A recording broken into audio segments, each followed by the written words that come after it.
এদিকে সন্ধ্যার পর পুলিশের ব্যারিকেড ভেঙে বিএনপির কার্যালয়ে আগুন দিল শিক্ষার্থীরা। ব্যবসায়ী হত্যার সাথে জড়িত বিএনপির উপর মহল প্রমাণ পেয়েছে পুলিশ। আজ রাতেই বিএনপিকে নিষিদ্ধের দাবিতে রাজপথে নেমেছে লক্ষ লক্ষ জনতা। রাতেই কপাল পুড়তে যাচ্ছে বিএনপির। দর্শক, এই মুহূর্তে আমরা দেখতে পাচ্ছি হোটেল ইন্টারকন্টিনেন্টালের সামনে অসংখ্য আইন শৃঙ্খলা রক্ষাকারী বাহিনী অর্থাৎ পুলিশের সদস্যরা খুব কঠোর অবস্থানে রয়েছেন। আমরা এর পাশাপাশি দেখতে পাচ্ছি একটি জলকামান, দুটি এপিসি এখানে প্রস্তুত রাখা হয়েছে। অন্যদিকে হাজারো ছাত্র জনতারা হোটেল ইন্টারকন্টিনেন্টালের সামনে অবস্থান নিয়েছেন। সন্ধ্যার পরেই আবার রাজপথ গরম। জাতীয়তাবাদী বিএনপির মেন কার্যালয়ে আগুন ধরিয়ে দিয়েছে শিক্ষার্থীরা।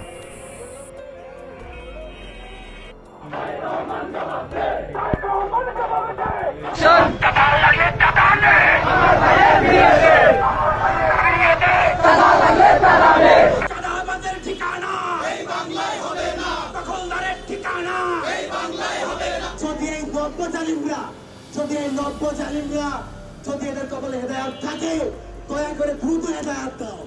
আমরা আর পারতেছি না, পুরো বাংলাদেশটাকে আবারও সেই মৃত্যু পুরোটা ফিরিয়ে নিচ্ছে। বিএনপির ওই সমস্ত পাতি নেতাগুলোকে, যারা সুহাগ নামক আমাদের ব্যবসায়ী সুন্দর দাড়িওয়ালা ভাইটাকে পাথর নিক্ষেপ করে উলঙ্গ করে হত্যা করে নৃত্য করেছে, এদেরকে অবশ্যই বাইতুল মোকাররম অথবা পল্টনে মেইন রোডের উপরে দাঁড় করিয়ে পাথর নিক্ষেপ করে হত্যা করা হোক। কারা কারা আমার সাথে রাজি আছেন অবশ্যই মন্তব্যের ঘরে জানাবেন। আওয়ামী লীগ বিএনপি ভাই ভাই দুই দলে নিষিদ্ধ চাই। এই বিএনপি এখন আওয়ামী লীগ চলে গেছে, শুধু ব্যক্তি পরিবর্তন হয়েছে, আওয়ামী লীগের জায়গায় বিএনপি এসে দাঁড়াইছে। এই ঘটনাটা বড়ই দুঃখজনক একটা ঘটনা। এই ঘটনা একটা সভ্য দেশে ঘটে, এটা কোনো সময় আশা করা যায় না।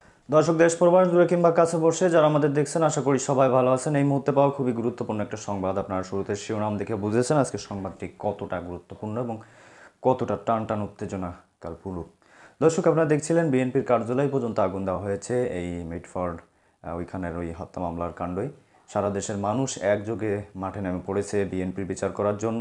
রীতিমতো পুলিশের ব্যারিকেড ভেঙে বিএনপির কার্যালয়ে আগুনও দিয়েছে। দর্শক, বিএনপি অতি দ্রুতই হয়তো বা তাদের নিবন্ধন হারাবে, যুক্তরাষ্ট্র পর্যন্ত খেপে গেছে। দর্শক, কি হচ্ছে সারা দেশে চলুন আমরা এখন দেখে আসি বাস্তব কি হচ্ছে, কি ফুটেজ সারা দেশে ভাইরাল হয়েছে সেগুলো আমরা দেখব। আশা করি সঙ্গেই থাকবেন এবং পরবর্তী আপডেট পেতে চ্যানেলটি সাবস্ক্রাইব করে রাখবেন।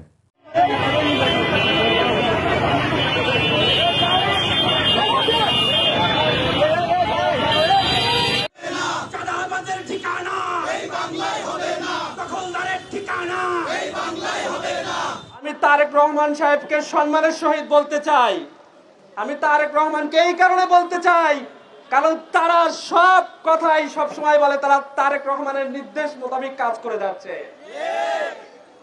আমি জনাব তারেক রহমানকে বলতে চাই, আপনি এদেরকে একটু লাগাম ধরুন। এইরকম কিভাবে করে মিথ্যাচার নেতৃত্ব আপনি এদেরকে বসায় রাখছেন? এরকম মিথ্যাচার নেতৃত্ব এরকম সংগঠনে কোনো ছাত্র জনতা দেখতে চায় না। আবারও সেই ধরনের সন্ত্রাসী কার্যক্রম শুরু করেছে। 2000 শহীদের বিনিময়ে আমরা যে জুলাই অভ্যুত্থানের মধ্য দিয়ে বাংলাদেশ পেয়েছিলাম, আমরা চেয়েছিলাম এই বাংলাদেশকে আমরা নতুনভাবে সাজাবো, কিন্তু আমাদের সেই পরিকল্পনাকে ছাত্রদল ধূলিসাৎ করে দিয়েছে। আমরা দেখতে পাচ্ছি ছাত্রদল সারা দেশে কিভাবে ক্যাম্পাসগুলোতে সন্ত্রাসী কার্যক্রম চালাচ্ছে। আপনারা দেখেছেন আজকে চট্টগ্রাম এবং রংপুরে ইসলামী ছাত্র শিবিরের হেল্প ডেস্কের উপর কিভাবে তারা আক্রমণ করেছে। আমরা দেখতে পেয়েছি বিগত দিনে ঢাকা পলিটেকনিক ইনস্টিটিউটে তারা একজন শিক্ষার্থীকে রাতভর নিপীড়ন করে এবং তাকে উলঙ্গ করে তার ভিডিও ধারণ করে তারা হুমকি দিয়েছে। আমরা দেখতে পেয়েছি ফরিদপুরে তারা মেয়ে শিক্ষার্থীদের উপরে হামলা চালিয়েছে, একজন শিক্ষার্থীকে তারা ধর্ষণ করেছে। আমরা দেখতে পেয়েছি বাম সংগঠনগুলো আবরার ফাহাদের এই হত্যাকাণ্ডকে তারা জায়েজ করার চেষ্টা করছে। আমরা বাম সংগঠনকে আমরা বলতে চাই, 80-র দশকে আপনারা যেভাবে হত্যাকাণ্ড চালিয়েছেন, ইসলামী ছাত্র শিবিরের 22 জন ভাইকে আপনারা হত্যা করেছেন, বর্তমান বাংলাদেশে আপনারা সেই সন্ত্রাসী কার্যক্রম আর চালাতে পারবেন না। ছাত্র শিবির সাধারণ ছাত্রদেরকে নিয়ে আপনাদের এই সন্ত্রাসী কার্যক্রমকে আর বরদাস্ত করবে না। 2 মণ গাঁজা নিয়ে গ্রেফতার হয় ছাত্রদল নেতা, আপনারা দেখেছেন। শুধু এটুকুতেই না, একজন নারীকে হুমকি দেওয়া হয়, তাকে তাকে নাকি তার সর্বোচ্চটুকু তারা দেখাবে। আবার দুজন নারী শিক্ষার্থীকে হল থেকে বের করে দেওয়ার হুমকি দেওয়া হয়। সবগুলো একদিনের ঘটনা। বৈষম্যবিরোধী ছাত্র আন্দোলনের একজন আন্দোলন করছে এমন একজন নারী। সুপ্রিয় দর্শক মন্ডলী, আসসালামু আলাইকুম। আইয়ামে জাহেলিয়াতের যুগ এবং প্রস্তর খণ্ডের যুগে আপনাদের সকলকে স্বাগত জানাই। আপনারা জানেন যে সে 1400 বছর আগে একটা সময় ছিল যখন মানুষ মানুষকে পাথর দিয়ে আঘাত করে মেরে ফেলতো। একটা অসভ্য সময় ছিল, যেটি ইতিহাসের একটি খারাপ অধ্যায়। আমাদের সোনার বাংলায় সেই আইয়ামে জাহেলিয়াতের যুগ আমরা নিজের চোখে দেখলাম। আপনারা সোশ্যাল মিডিয়াতে দেখেছেন যে একটা মানুষকে কতটা নির্মম ভাবে চাঁদার জন্য পাথর দিয়ে আঘাত করে তার মৃত্যু নিশ্চিত করা হয়। সেখানেই শেষ না, তার মৃতদেহকে টেনে রাস্তার মাঝখানে এনে তার বুকের উপর উঠে লাফালাফি করে সারা এলাকার মানুষকে জানানো হয়, দেখো আমাদেরকে চাঁদা না দিলে তার পরিণতি কতটা খারাপ হতে পারে। দর্শক মন্ডলী, এ তো দেখলেন ট্রেলার মাত্র। অপেক্ষা করুন, আপনাদেরকে আরো খারাপ কিছু দেখতে হবে। এই দেশে আপনাদের জন্য আরো খারাপ কিছু অপেক্ষা করছে। দর্শক মন্ডলী, আরো অপেক্ষা করছে আমাদের জন্য বেশ কিছু বাণী। আমাদের নেতারা নিশ্চয়ই এখন বলবে যে সে আমার দলের লোক না, সে আগে অমুক দল করত, এখন এই দল করে। আবার হয়তো বলতে পারে যে তাকে দল থেকে আজীবনের জন্য বহিষ্কার করা হলো। বাস, এটাই আমাদের সান্ত্বনা পেতে হবে যে আমাদের বিচার হয়ে গেছে। আমি আপনাদেরকে একটা কথা হলফ করে প্রকাশ্যে বলতে চাই যে এই যে হত্যাকাণ্ড আজকে ঘটেছে, এই যে আপনারা দেখলেন যে একটা মানুষকে পাথর দিয়ে আঘাত করে কতটা নির্মমতার সাথে শেষ করে দেওয়া হলো, তার বিচার এই বাংলার মাটিতে কোনোদিন হবে না। আমি আপনাদেরকে চ্যালেঞ্জ দিলাম, এর বিচার বাংলার মাটিতে হবে না। দেখবেন একটা সময় না একটা সময় তাদেরকে মুক্ত করা হবে এবং তাদেরকে যেভাবেই হোক রাজনৈতিক মার প্যাচে আবার তারা বেরিয়ে আসবে, আবার তারা এই দেশে রাজনীতি করবে। হ্যাঁ, এটাই ইতিহাস বলে এবং এটাই বাস্তব। আর আপনি আর আমরা যারা মনে করছি যে ভবিষ্যতে আমরা ভালো থাকবো, তারা ওরকম স্বপ্নই দেখতে থাকেন আর অপেক্ষা করতে থাকেন কবে আপনার লাশের উপর দাঁড়িয়ে মানুষ এভাবে চিৎকার করবে, এভাবে পাথর দিয়ে আঘাত করবে। আমার লাশের উপর দাঁড়িয়ে কারা এভাবে আঘাত করবে, আমরা শুধুমাত্র সেই দিনের অপেক্ষা করতে থাকি। কারণ এর চেয়ে ভালো কিছু আমাদের কপালে আছে বলে মনে হয় না। লক্ষ্য করুন, একটা মানুষকে গত 2 মাস ধরে হুমকি দিল যে তোকে যে কোনো সময় তুলে নিয়ে যেতে পারি, মেরে ফেলতে পারি। এই 2 মাস রাষ্ট্র তার নিরাপত্তা দিতে পারেনি। এই 2 মাস তার পার্টি তাকে নিরাপত্তা দিতে পারেনি। তাদের চাঁদাবাজির লেভেল এই পর্যায়ে চলে গেছে। অনেকে বলছেন যে এই ঘটনার সুষ্ঠু বিচার চাই। সুষ্ঠু বিচার আপনি কি করবেন? এই যারা এই কর্মকাণ্ড করেছে তাদেরকে প্রকাশ্যে এনে পাথর দিয়ে আঘাত করে জনসমক্ষে মানুষের সামনে এভাবে বিচার করতে পারবেন? রাষ্ট্র পারবে? কোনোদিনও পারবে না।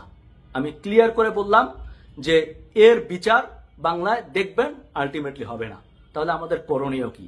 আমাদের করণীয় হচ্ছে যে আমরা এভাবে একটা মানুষকে চোখের সামনে মেরে ফেলবে, আমরা সবাই মিলে সেটি দেখব, পারলে বড়জোর ভিডিও করব।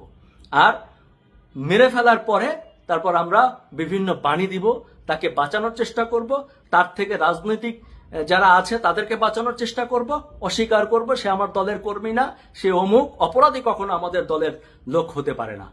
আমার কথা হচ্ছে এটি আর কত চলবে? এই কালচার থেকে আমরা কবে বের হব? আমরা কি সবাই মিলে এইসব অপরাধী অপকর্ম যারা করে এদেরকে একটা দৃষ্টান্তমূলক শাস্তি দিতে পারি না? আমাদের বড় বড় নেতারা অনেকে বলে যে ব্যক্তির দায় পার্টি কখনো নেবে না। কেন নিবে না? কেন নিবে না ব্যক্তির দায়? এই ব্যক্তিকে তো আপনারা পোস্ট পজিশন দিয়েছেন, ভবিষ্যতে আরো বড় বড় পোস্ট দিতেন। তাহলে এই ব্যক্তি যে অপকর্ম করলো তার দায় কেন নেবেন না? আপনাদের কোনো রাজনীতিবিদ যদি সত্যি কোনো ভালো একটা কাজ করে ফেলে তখন তো সেই ক্রেডিট দলের সবাই নেন। তাহলে রাজনৈতিক কোনো ব্যক্তি যদি ব্যক্তি পরিচয় তারা যদি অপকর্ম করে তার দায় কেন নেবেন না? আমি বলতে চাই যে এর দায় যারা রাজনীতি করছেন, এই লোকগুলো যে রাজনীতির সাথে জড়িত, তাদেরকে সেই দায় নিতে হবে এবং দায় নিয়ে জনগণের কাছে প্রকাশ্যে ক্ষমা চাইতে হবে। সরকারকে এত বড় নৃশংস হত্যাকাণ্ড এই 54 বছরের বাংলাদেশে আর দ্বিতীয়বার ঘটেছে কিনা সন্দেহ। একটা লোককে মারা গেছে, তারপরেও তার বুকের উপর মুখের উপর 20 কেজি 30 কেজি পাথর দিয়ে আঘাত করা হচ্ছে, যা কল্পনার বাইরে। তারপরেও কোনো হত্যা দোষী নির্দোষী সেটা প্রমাণ হয় তদন্তে সাপেক্ষে। ওই লোকটাও যুবদল করতে এবং বন্ধু ছিল 2 জন। ব্যবসায়িক বিষয় নিয়ে দ্বন্দ্ব, কেরানীগঞ্জে বাড়ি তাদের। কিন্তু ঘটনা ঘটছে নদীর এই পারে এসে মিটফোর্ড এলাকায়, মিটফোর্ডের হাসপাতালের গেটে সন্ধ্যা 6টায়। সন্ধ্যা 6টা মানে বিকাল 6টা, এখন সন্ধ্যা লাগে 7টা, মানে দিনে দুপুরের ঘটনা। নিজেদের দলের লোকজন তাদের নেতাকর্মী মিলে সেই লোকটাকে মারে, নির্মম ভাবে মারে, রাস্তার উপর ফেলে মরা লাশের উপর আবার মুখের উপর, বুকের উপর, পিঠের উপর আবার পাথর দিয়ে আঘাত করা হয়েছে, যা একেবারে মধ্যযুগীয় বর্বরতাকেও হার মানাই দিয়েছে। আজকেও খুলনাতে একজন যুব দলের নেতাকে এইভাবে হত্যা করা হয়েছে। সবই তাদের নিজেদের ভিতর দ্বন্দ্ব। গত 11 মাসে সারা দেশে 170 জন লোক মারা গেছে নিজেদের দ্বন্দ্বে, একজন আরেকজনকে খুন করে ফেলছে। তা এইসব কারণে এটা বিশ্বাসযোগ্য যে ঘটনা এরকমই হয়েছে।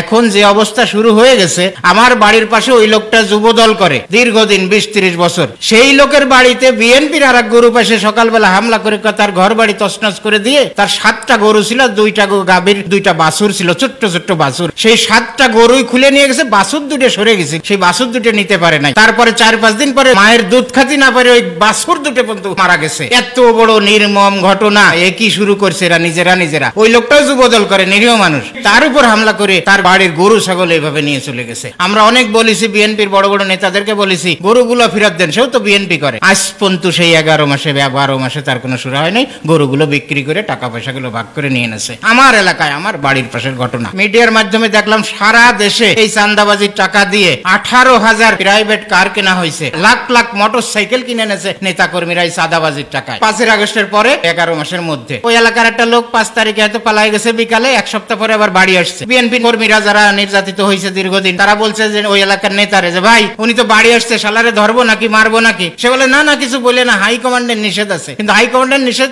পরের কথা, আসলে হলো আগের রাত্রে উনি 20 লক্ষ টাকা খাইয়ে ওই লোকের কাছ থেকে তারপরে ওরে বাড়ি নিয়ে আসছে নিজে বিএনপি নেতা। এইভাবে চাঁদাবাজি চলছে। এরকম ঘটনা হাজার হাজার লক্ষ লক্ষ হয়েছে, এখনো হচ্ছে। যে যারা চাঁদাবাজি করলে অভিযোগ আসলে তারা বহিষ্কার করে। বহিষ্কার কেন করবে? বিএনপি তো ভালো লোকই বেশি, তাদেরকে বলবে যে ওই লোকটারে ধরো, ওরে ধরে পিঠ মোড়াতে বান্ধে হাত পাও ঠ্যাং ভাঙ্গো, ভাঙ্গে তারপরে নিজেরা মামলার বাদী হয়ে থানায় সুপর্দ করো। এটা না করে বহিষ্কার করে, বহিষ্কার খেলা শুরু করছে। বহিষ্কারে কি বন্ধ হচ্ছে? আমার তো মনে হয় আগামীতে আর কিছুদিন পরে এইভাবে চলতে থাকলে ওই বিএনপির লোকেরাই বিএনপির লোকের মাংস কামড়াই খাবে, নিজের লোক শরীরের মাংস মনে হয় নিজে কামড়াই খাওয়া ধরবে। একটা দল পালাই গেছে, তাই এখন তারা মনে করে আমরা বড় দল।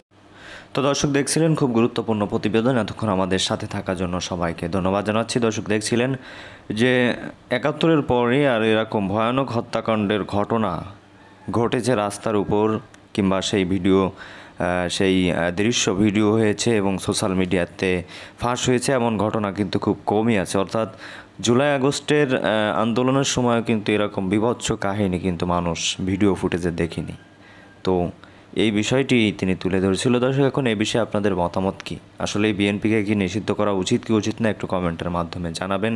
এবং সারা দেশে যেভাবে বিএনপির উপর ক্ষোভ সৃষ্টি হয়েছে, তাতে মনে হচ্ছে না তারা সুষ্ঠুভাবে নির্বাচন হলে ক্ষমতার মুখ দেখতে পাবে। দর্শক অবশেষে কি আবারও আওয়ামী লীগের মতো হাল হতে যাচ্ছে বিএনপির? দর্শক আপনার কাছে মতামত চাই যে আসলেই কি বিএনপিকে উচিত শিক্ষা দেওয়া উচিত কি উচিত না, কিংবা এই যে হত্যাকাণ্ড ঘটিয়েছে তার পিছনে কারা আছে সেটাকে তদন্ত করে বের করে কী ধরনের শাস্তি দিলে ভালো হয় সেটা কমেন্টের মাধ্যমে জানাবেন। তো দর্শক এতক্ষণ আমাদের সাথে থাকার জন্য ধন্যবাদ জানাচ্ছি। পরবর্তী আপডেট পেতে চ্যানেলটি সাবস্ক্রাইব করে রাখবেন এবং যাতে করে মিস না হয়ে যায় ভিডিওটি, সেই জন্য বেল আইকনটি বাজিয়ে দেবেন। ধন্যবাদ এতক্ষণ আমাদের সাথে থাকার জন্য।